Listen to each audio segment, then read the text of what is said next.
Welcome to InfluenceSyc, where knowledge meets influence. Today, we're diving deep into a story that was buried under centuries of silence, a tale of power, rivalry, and betrayal that festered inside Egypt's most famous royal bloodline.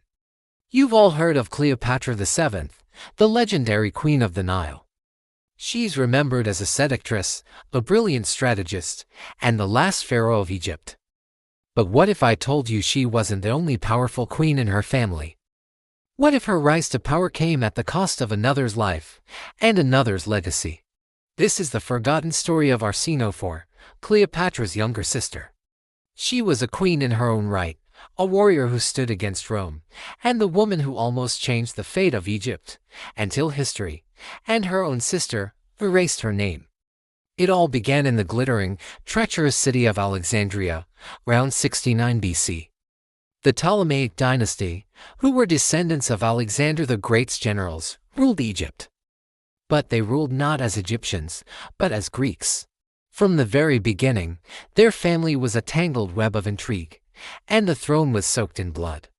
For the Ptolemies, siblings didn't just compete for power, they killed for it. When their father, Ptolemy XII, died, he left the throne to his two oldest children, the 18-year-old Cleopatra VII and her younger 10-year-old brother, Ptolemy XIII. But there was another royal in the wings, another ambitious princess watching from the shadows, learning the brutal rules of the game. That was Arsinoe IV. Cleopatra was crowned Queen of Egypt, but her reign was immediately unstable. Her brother's advisors, powerful men who saw her as a threat, quickly conspired to push her aside. They forced her into exile, and for a moment, it seemed Cleopatra's story was over before it had even begun.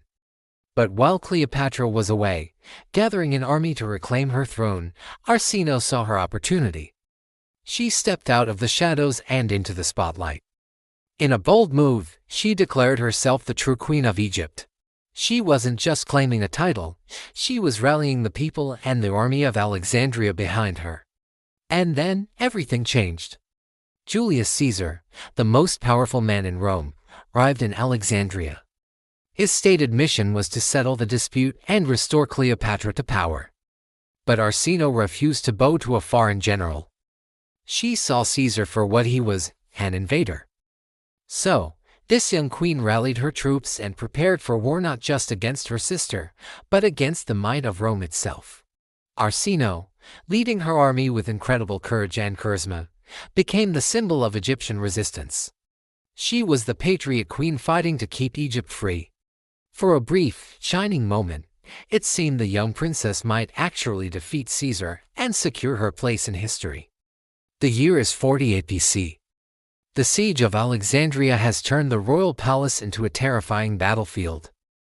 Arsinoe's forces, loyal to her and to the idea of an independent Egypt, managed to corner Caesar's legendary legions. For weeks, the Romans were trapped, their supplies dwindling, their situation desperate. The city was in chaos. Fires raged, and it's believed that parts of the great library of Alexandria, the storehouse of all ancient knowledge, were consumed by the flames. The Nile itself was said to have run red with blood. Arsinoe was at the heart of it all, a warrior queen leading from the front. She was winning. But then, Caesar's reinforcements arrived by sea. The tide of the battle turned, swiftly and brutally. Arsinoe's army was overwhelmed. She was captured. The queen who had dared to defy both Rome and her own sister was now a prisoner. To celebrate his victory, Caesar took her back to Rome. He paraded her through the streets in golden chains during his triumph, a grand spectacle designed to show off his power and Egypt's humiliation. The Roman crowds cheered for their conquering hero. And yet, ancient writers noted that Arsinoe walked with her head held high. Her dignity never broke. Even as a captive, her quiet strength and regal bearing were said to have shamed the powerful men who had defeated her. She lost the war, but she never lost her honor. After the triumph in Rome, a strange thing happened. Usually, captured enemy leaders were executed. But Caesar spared Arsinoe's life. Perhaps he was moved by her youth and courage, or perhaps the Roman public, who had felt a flicker of sympathy for the captive princess, influenced his decision. Instead of death, Arsinoe was given a sentence of exile. She was sent to the Temple of Artemis in Ephesus, in modern-day Turkey.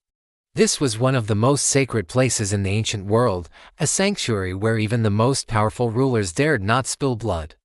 It was meant to be a golden cage, a place where she could live out her days in peace, far from the politics and power of Egypt. She had survived. But Cleopatra had a long memory. Years passed. Cleopatra, now the undisputed queen of Egypt, had formed a new, powerful alliance with the Roman general Mark Antony. When she visited him in Ephesus, the very city where her sister was living in exile, she made a single, chilling request: Arsinoe must die. Antony, completely under Cleopatra's influence, agreed. He sent assassins into the Temple of Artemis. And there, on the sacred steps of the holy sanctuary, Arsinoe IV, once a queen, once a warrior, once a survivor, was murdered. The act sent shockwaves through the Roman world. Killing someone, especially a royal figure, inside a sacred temple was an unthinkable crime. It was a sacrilege of the highest order. But for Cleopatra, there could be no rivals, no loose ends, and no one left to challenge her story. After her death, a second, more insidious act of destruction began. Cleopatra and her regime started the process of systematically erasing Arsinoe from history.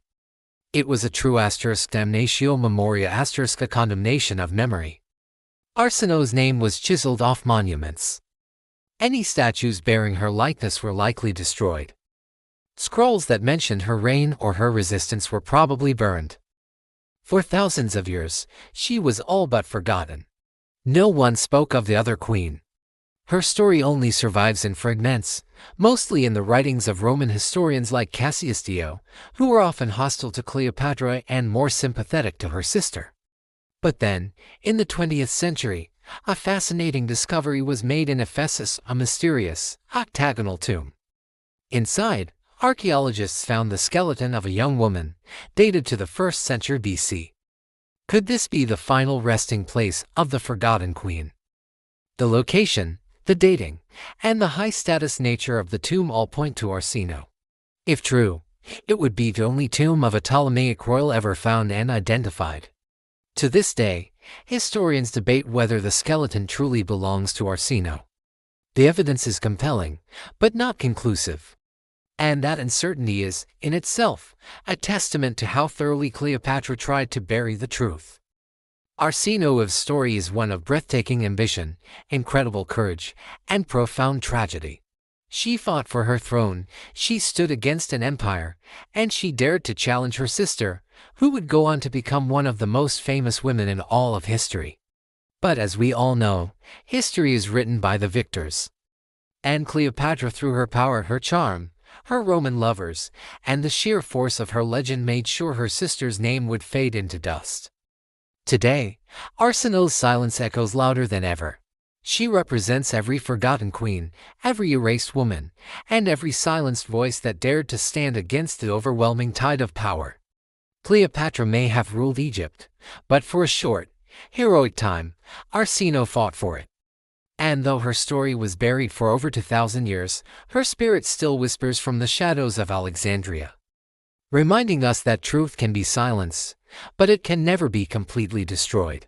If you love uncovering the hidden truths of history as much as we do, don't forget to subscribe to InfluenceSyc, where knowledge meets influence. And for those who want to dive even deeper, check out our exclusive book collection on Payhip. We have powerful historical stories and even children's books designed to inspire curiosity and wisdom in the next generation. The link is right there in the description. Thank you so much for joining us on this journey into the past. We'll see you in the next video.